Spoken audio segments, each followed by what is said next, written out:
મિત્રો 12 સાયન્સનું હમણાં રિઝલ્ટ આવ્યું. આપણે આજે મુલાકાત કરી રહ્યા છીએ 12 સાયન્સની અંદર જેમણે ગુજરાત લેવલ પર ટોપ કર્યું છે, ગુજરાતના જેવો ટોપર બન્યા છે એવી દીકરીની સાથે, ભીંગરાડિયા મિતાલીની સાથે, જેમણે 500માંથી 487નો સ્કોર પ્રાપ્ત કર્યો છે. માત્ર 5 વિષયમાં 13 માર્ક્સ જ કપાયા છે. આ દીકરીની સાથે આજે આપણે સંવાદ કરીએ છીએ. હું વિશેષ વાત કરું એના કરતાં દીકરી જ પોતાનો પરિચય આપે અને આ ઇન્ટરવ્યુ એન્ડ સુધી જરૂર જોજો, કેમ કે તમને ઘણી બધી માહિતીઓ અહીંથી પ્રાપ્ત થવાની છે. મિતાલી, તારા વિશે તારે કેવું હોય તો તું શું કહીશ?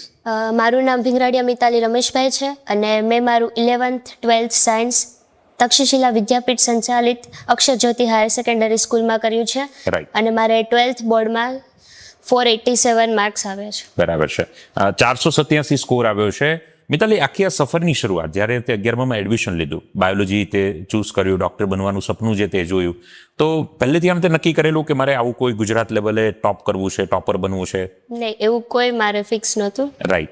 અને તું એક કયા ગોલથી, કયા સપનાથી આગળ ચાલતી હતી? તારો લક્ષ્ય, ગોલ, ટાર્ગેટ શું હતો? મારે એક સારું ડૉક્ટર બનીને બધાને મોઢા પર ખુશી આવે એમ કરી. બરાબર છે. એટલે ડોક્ટર બનવાનો એક ગોલ હતો, પણ તે કોઈ ટકા, કોઈ નીટનો સ્કોર, કોઈ પર્સન્ટેજ એવું કંઈ નક્કી કરેલું હતું? નહીં, રેન્ક સારો. બરાબર છે. મારે જે કરવી છે તૈયારી એ બેસ્ટ કરવી છે. આ સફળતા પાછળનો શ્રેય કોને તું આપીશ, મિતાલી? મારા ટીચર્સ અને પેરેન્ટ્સને. રાઈટ.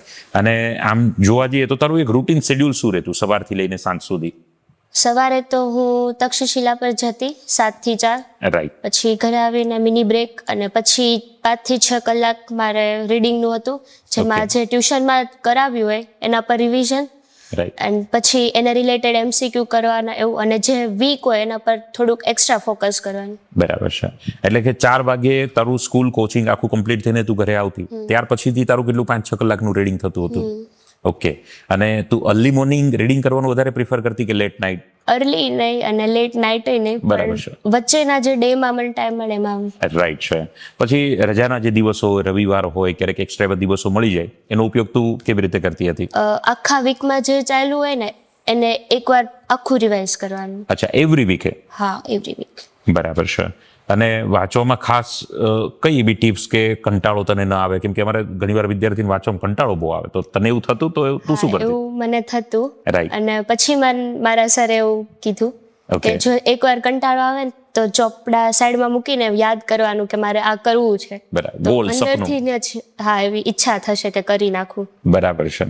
અને એ રીતે મંજિલો આગળ વધતી ગઈ. ખાસ બાયોલોજી અને ફિઝિક્સ, આમ તો બાયોલોજીની લાંબી લાંબી થિયરી, લાંબા લાંબા એ વર્ડ યાદ રાખવા, આના માટે તું કોઈ ટેકનિક અપનાવતી હતી? હા, મેં ચાર્ટ્સ બનાવ્યા હતા અને જે મને યાદ ન રહે એ મેં દિવાલ પર લગાડ્યા હતા. અચ્છા. હા, એટલે રોજ નજરે આવે એટલે યાદ રહી જાય. બરાબર છે. અને ફિઝિક્સ, ઘણીવાર બાયોલોજી જે લેતા હોય છે દીકરાઓ દીકરીઓને ફિઝિક્સ કેમિસ્ટ્રીમાં ઘણી ચેલેન્જ આવતી હોય છે, તો એ વિષયને તે કેવી રીતે તૈયાર કર્યા? જે ન આવડતું એ તરત જ સરને મળવાનું, એટલે બહુ લાંબા ટાઈમ સુધી ભેગું ન થાય બધું. ભેગું ન થાય. બરાબર છે. અને તરત બધું ક્લેરિફિકેશન એ હોવું પડે. રાઈટ છે. એટલે ટૂંકમાં જેવો ડાઉટ આવ્યો એટલે ડાઉટને આપણે સોલ્વ જ કરી નાખવાનું. પરિવારમાંથી તને મમ્મી પપ્પા કેવી રીતે બધાનો સપોર્ટ રહ્યો આ સફરમાં? પપ્પા મને રોજ લેવા મૂકવા આવતા. રાઈટ. કોઈ પણ બહાર કઈ નવી અપડેટ આવી હોય તો એ જણાવે, પછી કોઈ સ્ટેશનરી રિલેટેડ વસ્તુ લાવવાની હોય, બરાબર છે, પેપર સેટ કલેક્ટ કરવાનો, એવું બધું કરે. રાઈટ. મમ્મી તો બધું ખાવા પીવાની ધ્યાન રાખે, ઘરકામ છે. બરાબર છે. અને આ આખી સફરની અંદર કોઈ વાર આપણો સ્કૂલમાં સ્કોર ડાઉન આવે, પેપરો જ્યારે આપણે આપતા હોય, પ્રેક્ટિસ કરતા હોય, આપણું મોરલ ડાઉન થાય, આપણો જુસ્સો થોડો ઠંડો થઈ જાય, ત્યારે તું શું કરતી? શાંતિથી વિચારું કે આ ભૂલ થઈ છે, એને ફોકસ કરું અને બીજી વાર એને બેસ્ટ રીતે આપવાની ટ્રાય કરું. ઓકે. એન્ડ ટાઈમ તારી કેવી રીતે પેપરની પ્રેક્ટિસને તે કેટલી કરી છે? નીટ માટે કેટલા ક્વેશ્ચનો સોલ્વ કરતી? નીટ વખતે તો હું ડેઈલી 1 કે 2 ટેસ્ટ આપતી, મોક ટેસ્ટ. ઓકે. અને એમાં જે ભૂલ પડે એના ઉપર વધારે ફોકસ કરતી, થિયરી વારે રીડ કરવા કરતા. બરાબર છે. તું જ્યારે વાંચે ત્યારે આમ લખીને તૈયારી કરતી કે બોલીને? આમ તારી વાંચવાની પેટર્ન શું હતી? બે કરતી. બરાબર છે. લખીને બોલીને એવી રીતે. હા.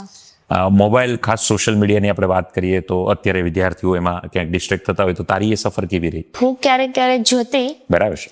પણ એટલું બધું નહીં. માનો કે અત્યારે હું લઈને બેઠી, જ્યારે સ્ટડી ટાઈમ આવે ત્યારે એને પ્રોપર ભૂલી જ જાવ. બરાબર છે. એટલે જ્યારે ફોન થોડો સમય છે ફ્રેશ થવા માટે ત્યારે ફોન, પણ સ્ટડીમાં વચ્ચે નોટિફિકેશન કે એવું કંઈ પછી એ ડિસ્ટર્બ કરવાની જરૂર તો નથી. એ પછી બહાર જ મૂકી દેવાનું. રાઈટ. હા, અને સોશિયલ મીડિયાની સાથે સાથે સોશિયલ જે ફંક્શનો, પારિવારિક પ્રોગ્રામો, સમાજ, એ બધા પ્રોગ્રામોમાં તારું 2 વર્ષની સફરમાં કેવું રહ્યું? હું મોસ્ટ ઓફ કેસમાં તો હું જાતી જ નહીં, કેમ કે Right. ત્યાં 5-6 કલાક વહી જાય બરાબર છે. અને ડિસ્ટ્રેક્શન થઈ જાય, એટલે હું નહોતી જાતી. ઓકે.